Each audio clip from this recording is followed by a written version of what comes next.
이제부터는 좀 일반 현안들에 관해서 좀 의견을 듣고 또 분석하는 시간을 갖도록 하겠습니다.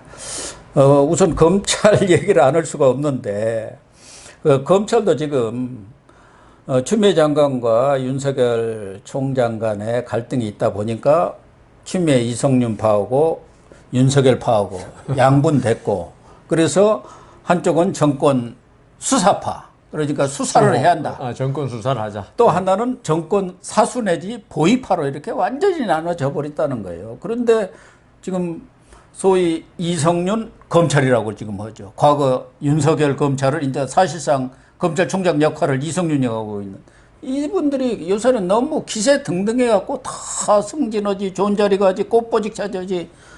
그러니까 이성윤이는 지금 서울 고검에서 지난번 한동훈 검사장 압수수색하러 갔다가 난투극을 벌였잖아요. 정진웅 부장검사요. 네. 그런데 이분들에 대해서 서울 고검에서 감찰을 해야겠다.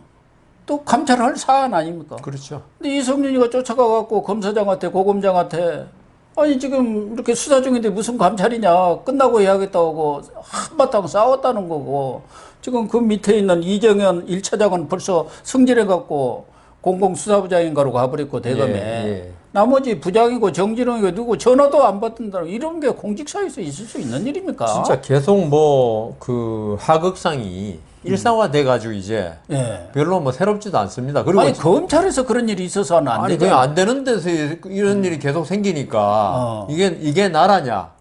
그리고 사실 이성윤 검사장은 뭐 서울지검장이 옛날에 고검장급이었거든요. 워낙 그 전국 검사 서울중앙지검이 워낙 크다 보니까. 그렇죠. 그렇다 하더라도 현직 고검장, 서울고검장 아닙니까? 고검장 중에서는 1번이거든요. 또 저 사법연수원이라 이런 것도 선배 아닙니까? 선배면은 거기에 가가지고 지금 이렇게 그 자기 밑에 있는 자기 말 잘 듣는 정진웅 부장검사 감찰에 대해서 이렇게 항의했다는 거죠. 방에 찾아가서. 이게 말이, 도대체 이걸 뭐 검찰이 아니고 진짜 거의 콩가루 집안이 되는 느낌이 들거든요. 이 말이 안 되니까 이걸 뭐라고 우리가 논평을 하는 게, 이게 뭐, 이걸 뭐, 그럼 잘했다 그럴까요? 아니잖아요. 해서는 안 된 일을 했는데, 그러면 이성윤 검사장이 왜 그랬을까? 우선 경희대 나왔다. 대통령 직계 후배다. 추미애가 밀어주고 있다. 그 다음 밀어주고, 다음 검찰총장으로 윤석열 나가면 언제든지 지금 검찰총장 될 사람이다. 근데 꼭 이 사람이 된다는 보장이 없다는 거예요. 조남관이가 딱 고검장 승진해갖고 검찰청 차장으로 갔죠. 대검 차장으로 가 있지 않습니까? 그러니까 이렇게 악의 고고 칼 휘두른 사람은 나중에 보면은 토사구팽이에요. 팽 당한다고. 근데 이성윤 검사장은 오히려 자기가 조남관하고 지금 경쟁 아닙니까? 이렇게 해야지 명분이 검찰총장이 된다고 생각하는 거죠. 이 정도 충성하는데, 그리고 지금 이성윤 검사장은 이 추미애 장관의 후원을 받고 있는데, 뒷배죠. 그러니까 얼마나 뭐 많이 알겠어요. 나 검사장 총장 안 시켜주면은 재미없어. 이렇게 될 수 있는 거죠. 그리고 그러겠네요.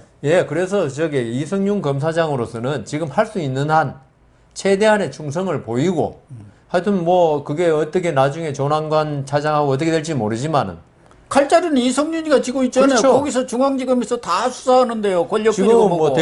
대검보다도 윤석열 총장보다도 이성윤 검사장이 검찰총장, 실질적인 검찰총장 같아요.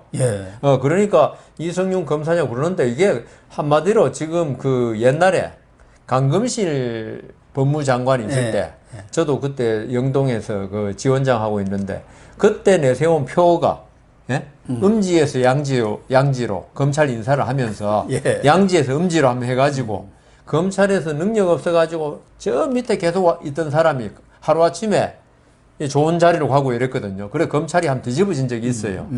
그래 지금 추미애 장관이 우리 집안에서 그러지 않습니까? 그 큰아들을 갖다가 부모가 계속 위신을 세워줘야지 동생들이 잘 따르는데, 그렇죠. 지금 그 집안에서 큰아들을 갖다가 부모님 맨날 구박하면 동생들이 큰아들 형을 무시해요. 당연하죠. 지금 검찰이 윤석열 총장이 꼭 지금 그 모양이 됐어요 지금. 그러네요. 총장이나 뭐 사실 대통령도 속으로는 되게 뭐라 그러겠죠.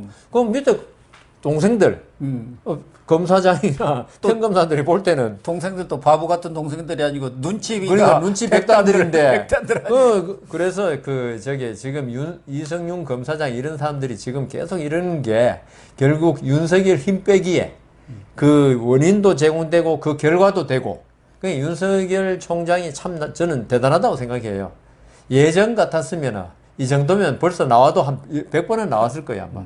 지금도 버티고 있는 게 이 양반이야말로 진짜 그 사람한테 충성하는 게 아니고 국민한테 충성한다 이 마음 없었으면요 못 버팁니다 지금. 어떻게 버티겠습니까? 예. 자기의 수족 같은 사람들 다 잘려나가고 그 사람들이 대개 보면 검사로서는 가장 유능한 사람들 아니었습니까? 예. 그런 사람들이 어디 제주도로 귀양 가고 어디 울산으로 좌천되고 뭐 거기다가 부산고검으로 가고 뭐 수사까지 받고 이런 꼴을 지금 보고 있는 거 아니겠습니까? 예, 진짜 속이 아니죠. 예. 네. 그 검찰총장 문재인 대통령 되고 검찰총장 임명받을 때는 참 영예로웠는데 예. 이게 한 1, 2년 지나니까 완전히 진짜 그 박근혜 전 대통령 내가 이러려고 뭐 대통령 된다 이 말이 있잖아요. 아마 윤석열 총장 요새 그 말 하고 있을지 몰라요. 참 세옹지 말한 말이 맞는데 예. 지금 뭐 민심도 그렇습니다만은 또 하나는 지금 결국 검언유착 이 사건을 가지고 수사지휘권까지 발동을 했는데 결과적으로 보면 한동훈 검사장은 아무 관계가 없다, 공모가 아니다. 근데 그 이동재 전 채널A 네. 기자 공소장. 그 공소장이라는 게 이게 박물관에다 보관을 해야 한다고 그러더라고요. 이런 검사가 쓴 공소장도 이런 거짓말 공소장도 있었다 해가지고 아주 길이 남게 할 거라고 그러니까 이렇게. 녹취록이 없는 말도 예. 거기에 다 들어있고 그 검사가 있죠. 우리가 검사는 공무원 아닙니까? 예. 공무원을 믿는 게 그래도 수사는 좀 강압적으로 하는지 몰라도 거기서 나온 자료를 가지고 공소장을 만드니까 설마 거짓말 안 쓸 것이다 했는데 이번 이동재 기자의 공소장은 그 녹취록 있지 않습니까? 예. 거기 없는 말도 들어가 있고 어떤 건 말을 거꾸로 해가지고 예. 녹취록에 마치 그 저 이동재 그 기자가 강압한 것처럼 그렇게 해놨다는 거예요.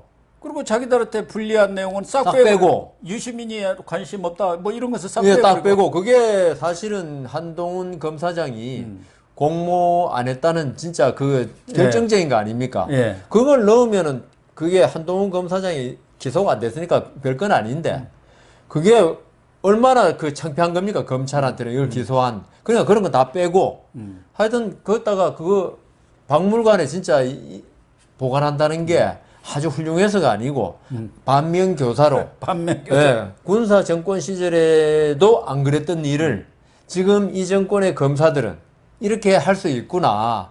우리가 그 검찰이 타락하면은 이렇게 타락할 수 있구나 한 걸 본보기로 나중에 삼을 필요가 있다. 그 나중에 기록 대조해 보면 이게 공소장이 얼마나 형편없고 소설인지 진짜 누가 뭐 소설 쓰기를 잘한다고 그러던데. 아니 추미애가 그 얘기 아닙니까? 자기 아들 그 국회에서 누가 좀 질의하고 그러니까 소설 쓰지 마라 그랬죠. 소설 쓰시네 하는데 네. 이게 창작 아닙니까 소설? 그러니까 검사들이 창작하는 검사들이야말로 추미애 검사들이야말로 이게 소설가들 아니에요? 그러니까 공소장을 제가 소설 쓰듯이 썼다는 건 진짜 난생 처음 들으니까 박물관에 보낼만 합니다. 그리고 이렇게 공소장을 써 오면은 물론 이제 법원에 가서 다투겠지만 뭐 판사를 오래 하셨으니까 판사들도 일반 여론이라든가 그 사건에 대해서 그동안 이렇게 언론에서 보도됐던 내용들도 좀 참고를 하는 것 아닙니까? 여기 썼으니까 이게 맞나? 아니요, 건 아니요. 아니잖아. 기록과 대조해 보면 금방 압니다. 예. 예. 판사들은 그 공소장 그리고 특히 이번 사건 같은 경우는 그 변호인이 있잖아요. 변호인이 아마 그 공소장하고 수사 기록 한 뭐 꽉 쌓아놨던 것 좀 대조 다 하니까 지적을 다 해줍니다. 그럼 예. 판사는 그 저기 공판 기록하고 수사 기록하고 공소장을 비교해 볼 수밖에 없고 그러면 검사한테 이 부분은 잘못된 것 같다. 공소장 변경해라고 아마 그 공소장 변경 명령을 할 겁니다. 근데 이 검사들도 예. 이렇게 엉터리로 쓰면 가서 불리하다는 걸 알면서도 우선은 소나기는 피해야죠. 아, 그 얘기구나. 소나기는 피하고 보자. 일단 이렇게 이 사람이 확실히 잘못한 사람이다. 이 정도 같으면 제가 차장 검사 또는 이성윤 검사장한테 그 결재를 받을 것 같거든요. 받았겠죠, 당연히. 아니 그러니까 이게 단계가 있어요. 그 어느 사람 그러니까 피고인의 신분이 이 정도면 여기까지 부장까지 정결 뭐 이런 식으로. 이거는 한동훈 이거는 제가 볼 때는 이거는 온 국민의 관심이 있기 때문에 이성윤 검사장의 결재를 받는데 소설을 안 써가면 이성윤 검사장이 소설책을 안 내주죠. 발간 허가를 안 해주니까 이성윤 검사장이나 정진웅 아까 그 이야기 많이 했잖아요. 우리 부장 검사나 그 차장 검사 이번에 승진한 이 라인에서 이미 그 내용에 대해서 소설을 이렇게 쓰기로 아마 그 생각하던 게 있을 제가 겁니다. 볼 때는 이건 정진웅이가 쓴 것 같아요. 그 밑에 부부장 검사 이하는 다 반대 있다는 거 아닙니까? 압색도 반대하고 또 그 기자 그런 수사하는 거 공모관계 이런 것에 대해서 반대해갖고 그 부부장 검사는 휴가까지 가버렸다는 거 아닙니까? 그러니까 그 저 이성윤하고 이렇게 좀 다 지금 그 소설 쓰기로 작정을 하고 한 거기 때문에 제가 그 옛날에 검사 직무 대리할 때 제 소신대로 썼는데 부장검사가 결재를 안 해주니까 할 수가 없는 거예요. 그래 결국 부장검사가 시키는 대로 내 소신을 반대로 뒤집어서 나는 그 공소장을 썼거든요. 기소하겠다고. 부장이 안 된대. 무혐의래. 그 무혐의를 쓰려니까 엄청나게 힘들더라고요. 유혐의로 전부 다 진술조서 받아놨는데 그게 전부 엉터리다 하려니까. 그래가지고 이제 이걸 갖다가 하는데 만일에 이 부분이 이성윤 검사장하고 차장 검사가 그 공소장, 이동재 기자에 대한 공소장을 노하면 기소를 못 해요. 그래서 이거는 제가 드린 말씀이 이성윤 그 밑에 차장 검사 이번에 검사장 승진한 사람의 이정현이 그걸 받았을 것이다. 그렇게 생각하는 거죠. 그래서 이걸 보면은 지금 카카오톡도 327회나 왔다 갔다 했다 해갖고 뭔가 그들 간에 음모가 있는 것처럼 이렇게 했는데 이것도 신라전이라든가 이철 그 VK 그 대표 지금 깜빵에 있는 친구 그 사람하고 관련 것도 입증은 못 했는데 공소장에다 기재를 했다는 거예요. 어쨌든 이렇게 막 이 창작을 하는 거 보면은 이건 국민적 관심사고 검사장까지 관련된 사안도 그런데 일반인들은 한번 누명 쓰면은 벗어날 길이 없겠어요. 그러니까요. 이거 보니까 야 검사장이 관련된 것도 그런데 보통 사람은 갔다가는 그러려면 두드러 패든가 해가지고 두드러 패지는 않지만 하여튼 그래서 옛날에는 많이 팼습니다. 요즘에는 달라진 것 같아요. 저도 일선 다닐 때만 하더라도 경찰이고 어디고 가면 반 죽여놓습니다. 그래서 이게 그 검사장이나 이정현 차장검사라 개입이 안 되고는 이렇게 될 수가 없고 좀 전에 말한 대로 우리 검찰개혁 얘기했잖아요. 좀 전에 말한 대로 패고 이런 식으로 그 하니까 많은 국민들이 검찰개혁이 한다는 목소리를 높이는데 지금의 이 정권이 말한 검찰개혁하고 다르죠. 저는 오히려 검찰개혁은 있죠. 어떤 그 권한 분배 이런 개혁이 중요한 게 아니고 조사받는 국민의 인권이 중시되는 개혁이 제일 지금 시급하고 중요한데 이 정권은 있죠. 조사받는 지금도 많은 사람들이 검찰을 조사받으면서 눈물을 흘리고 자살도 하는 사람도 있고 하는데 거기에는 관심이 없어요. 오로지 정권 보위, 그다음 검찰과 참 말 잘 듣는 경찰의 수사권을 얼마나 떼주느냐. 그리고 그 말 안 듣는 판사 검사를 혼내줄 수 있는 공수처. 여기에 권력을 수사권을 어떻게 쪼개가지고 우리한테 가장 유리하게 이 검찰을 갖다가 붕괴시켜 놓느냐. 여기에만 관심이 있는 거예요. 그래 검찰 개혁을 그 우리 국민들은 그 이 검찰에 별로 관심이 없는 사람들은 이 검찰 개혁에 대해서 있죠. 박수 칠 수도 있어. 검찰이 대다수 국민들이야 뭐 관심도 없죠. 그 검사들이 야 사법시험 한번 합격해가지고 검사라는 타이틀 들고 평생을 떵떵거리며 살더라. 여기에 시기심도 있고 그런데 우리 같이 이 수사는 뭐 검사 직무 대리는 4개월밖에 안 했으니 검사를 했다고 할 수 없는데 판사를 해보고 이런 사람들은 검찰 개혁의 가장 중요한 요체는 거기에 조사받는 국민들이 어떤 수사의 대상으로서 압박받고 구박받고 이렇게 하면서 인간적인 대접을 받으면서 나도 할 말이 있습니다. 할 때 내 말을 들어주는 검찰이 되도록 만드는 그런 개혁이 돼야 되는데 거기는 안중에도 없고 엉뚱한 맞아요. 것만 개혁하겠다 그러니까 나중에 이 개혁이 얼마나 그 허구에 찬 건지 나중에 알 것입니다. 저는 단언합니다. 아주 공감을 표시를 하고요. 또 하나 궁금한 것은 한상혁 방통위원장, 네. 한동훈 윤석열 꼭 쫓아내야 한다. 네. 그게 뭐 본인은 그런 말 한 적이 없다고, 뭐 윤석열은 거론 안 했다고 하는데 이런 사람들은 무슨 죄가 안 됩니까? 그래서 제가 볼 때 네. 이거는 형법상의 죄라고는 조금 보기 힘들고요. 아니 그래도 거의 그게 공무원으로서의 예를 들면 이 사람들을 수사를 했을 경우 MBC에다가 무슨 압력을 넣었다든지 뭘 그런 게 보도를 나와야죠. 근데 검찰이 수사를 해야 할 거 아닙니까? 누가 보더라도 이건 수사감인데. 그러니까 지금까지 나온 거는 있죠. 고 교수님 말씀하신 대로 한동훈이 윤석열이 쫓아내야 한다. 나쁜 놈들이다. MBC 나가기 전에 뭐 그러니까. 나올지 다 알고 있었다는 거예요. 그러니까 그것도 위반이에요. 뭐 보도 지침이라든가 또 보고를 받았다든가. 예, 그러니까 근데 그게 이제 그 형법상의 죄하고 그다음 공무원의 중립 의무 네. 이런 거 하고는 중립 의무를 위반하면 징계 사유는 되겠죠. 그거는 탄핵 뭐 방통위원장이 탄핵 대상인지는 모르겠는데 그러니까 공무원으로서 어떤 그 중립 의무를 위반한 걸로서 징계는 받을 수 있는데 형사상으로 하기는 힘들고 아까 말씀하신 대로 검찰이 움직여서 누가 고발을 해가지고 좀 고발했어요. 고발해가지고 예. 압력을 넣어서 이걸 그 저기 보도하게 만들고 그러면 강요 내지 권리행사 방해 뭐 이런 식으로 될 수 있겠죠. 고발을 했어요. 근데 수사를 지금 안 하니까 그러니까요. 문제죠. 그러니까 그걸 밝혀내야죠. 지금까지 저는 이제 지금까지 나온 것만 가지고 이야기하니까 예. 예. 어쨌든 그런 게 있고 지금 손혜원이가 네. 그 유명한 손혜원 그 전 유명한. 의원이 예. 1년 6개월 실형을 실형 받았어요. 뭐 그런 실형 내용이라든가 이런 것은 이미 다 보도가 된 내용인데 저는 하나 궁금한 것은 실형 1년 6개월을 받았는데 방어권을 보장하기 위해서 법정 구속을 안 하겠다. 1년 6개월인데다가 그 판사가 공직사회의 신뢰를 떨어뜨리는데 아주 중대한 비리를 저질렀다. 중대한 잘못을 했다. 그렇게 얘기하고 반성, 계제로 정이 전혀 없다. 이러면 되게 구속하는 거 아니야? 왜 안 했을까요? 그래서 사람은 출세하고 볼 일입니다. 아, 그렇구나. 한명숙 출세를 하든가 빼기 세든가. 그러니까 한명숙 총리도 그랬잖아요. 2심에서 징역 1년인가 2년 받았는데도 불구속으로 법정 구속 안 하고 예. 대법원에 가서 이제 확정돼서 형 집행으로 들어간 거거든요. 그런 식으로 제가 보니까 국회의원 정도 이런 사람들은 잘 구속이 안 되더라고요. 실형을 받아도.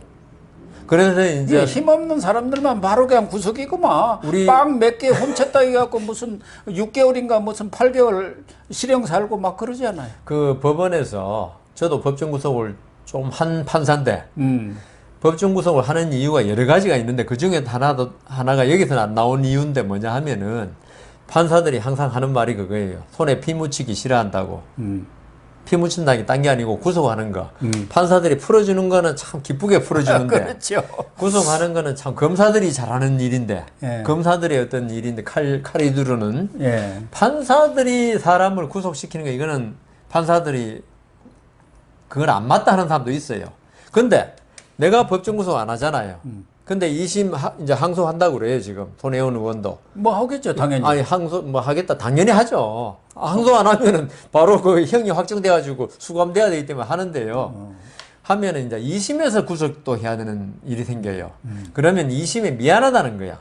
판사들이 하는 이야기가. 그래서 법정 구속을 많이 하는데 이번에 이거는 제가 저도 언론을 좀 봤습니다만은 국토교통인가요? 거기 있었죠. 네. 있으면서 문체이다,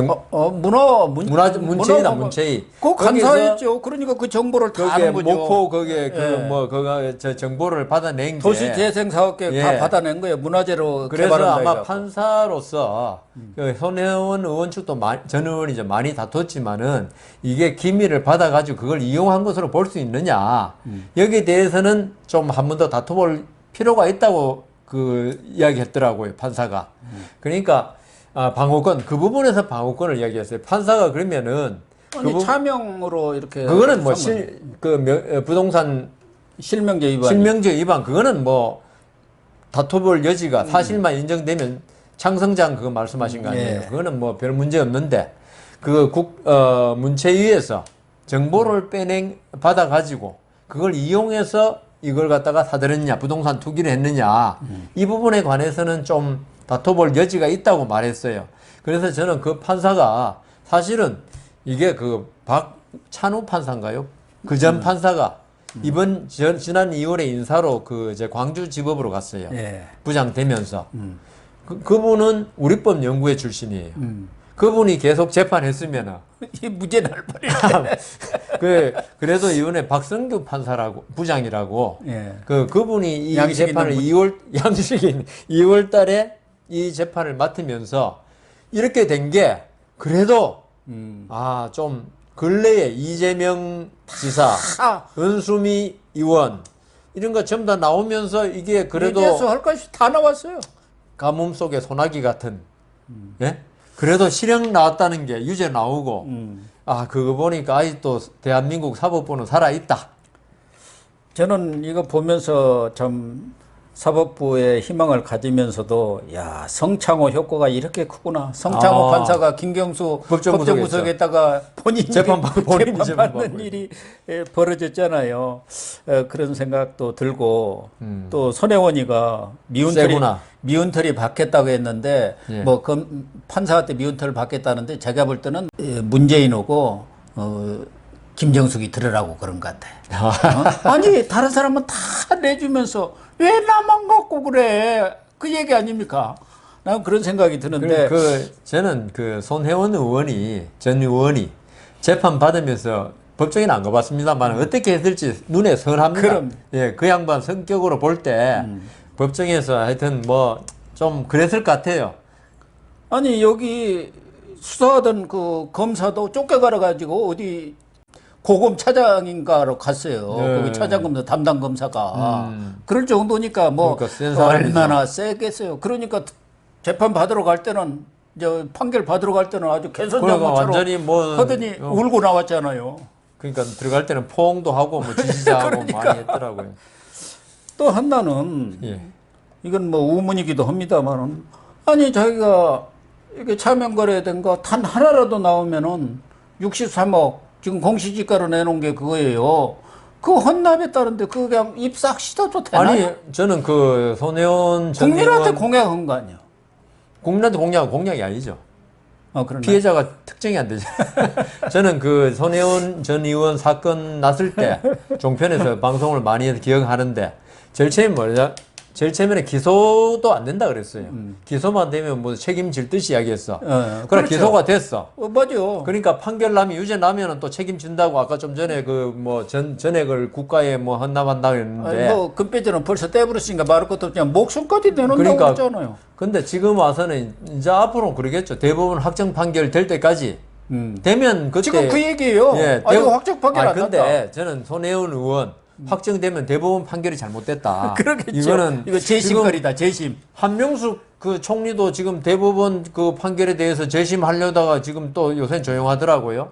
그러니까 이 진보나 그 하여튼 정치인들 야권 뭐 보수 떠나서 대법원 판결이 나와도 제일 처음에는 판결이 무죄가 나오고 확신한다고 그러다가 판결 나와서 유죄 나오면은 그때부터는 판결이 잘못됐다고. 그러니까. 그래 손혜원 의원의 앞으로 말에 그분이 그 이런 이 카피라이터 아닙니까? 예. 말에는 도사니까요.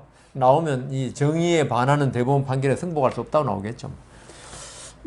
또 조국 백서도 한번 얘기 안 할 수가 없는데 이건 개인의 도덕성의 문제가 아니고 사회 시스템 내지는 구조적 불평등이다. 우리 사회 상류 엘리트층이 일반적인 어떤 관행이 있었던 거고 그 관행이라는 것에 비춰보면 이건 뭐 도덕성이라든가 개인이 비리라기보다는 상식적인 것에 불과하다. 이렇게 해가지고 뭐 논문 일저자, 표창장, 뭐 투자 상담 이런 것들 인턴 증명 뭐 네, 그런 상류 사회에서는 의뢰에 있었던 일들이고 그것이 하나의 관행이었다. 구조적인 어떤 불평등의 하나의 사회적인 현상이니까 그걸 잘못이라고 따진다. 그것은 잘못된 거다. 그 얘기예요. 그러니까 그래도 많이 후퇴했네요.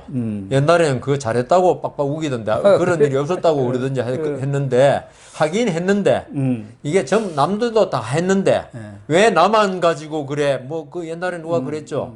전두환 전 대통령이 그랬는데 왜 나만 가지고 그랬는데 조국 지금 그 전 장관이 하는 말이 꼭 그 말이에요. 왜 나만 가지고 다들 다 그렇게 했는데 근데 그 일반 그 그냥 평범한 시민이 이렇게 했다 하더라도 이런 변명을 공개적으로 안 하거든요. 물론 우리가 그 용서는 해줄 수 있죠. 일반 시민이 도덕적 수준이라든가 이런 거 갖다가 우리가 엄청나게 높일 수는 없잖아요. 근데 조국 전 장관은 있죠. 장관만 안 했으면은, 예? 그 다음 뭐 민정수석만 안 했으면은, 그냥, 아니, 근데 또 서울대 교수였잖아요. 학생들을 교수만 한 게 가르치는. 아니라 자기가 양심의 어떤 아이콘처럼 행동해 왔잖아요. 그러니까 뭐 좀 이따 말씀드리려 했는데 그걸 미리 말씀하셨네. 그러니까 우리나라 그 누구든지 그 참 아주 영예로운 자리고, 그 다음 도덕성의 화신이 되어야 될 자리들 아닙니까? 그런 자리를 간 사람이 그렇게 했으니까 우리가 욕하는 거지. 일반 시민이 그래도 잘못됐다고 욕은 하되 그렇게 비난 안 했을 거예요. 그런데 좀 전에 말씀하신 대로 조국 전 장관은 있죠. 본인이 정의의 화신인 것처럼 조국 전 장관이 그 쓴 글 있지 않습니까? 여기 보면 자기는 정말 우리 사회의 지성과 도덕과 이거 화신인 것처럼 남 비판하고 비난하고 우리가 조국 전 장관이 그런 글을 안 썼으면 있죠. 아이 뭐 인간은 전부 다 약점이 있으니까 뭐 인지상정이고 인지상정이고 했을 텐데 거기 보면 완전 무결한 사람이 조국 전 장관은 그리고 조국 전 장관은 사회의 모든 현안 문제에 대해서 글을 쓰면서 자기는 안 그런 듯이 썼어요.